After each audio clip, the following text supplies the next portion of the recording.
এখন থাইল্যান্ডে ক্রাবিতে আছি। ক্রাবিতে দেখো কি এত সুন্দর ওয়েদার, কি বলবো, খুব সুন্দর লাগছিল। আর গাছপালা, প্রচুর গাছপালা, পাহাড়, গাছপালা, সমুদ্র সব একসাথে, ভীষণ ভালো লাগছিল। আমরা ভীষণ এনজয় করছি এখানে, ভীষণ ভালো লাগছে।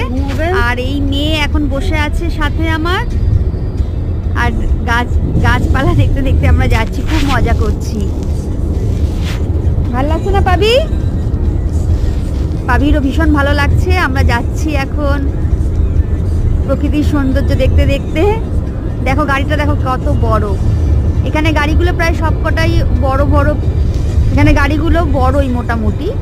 তো নতুন নতুন গাড়িও দেখতে পাচ্ছি এখানে রাস্তায়, যেগুলো ইন্ডিয়াতে নেই। হ্যাঁ, মেয়ে আবার কি বলছে কে জানে।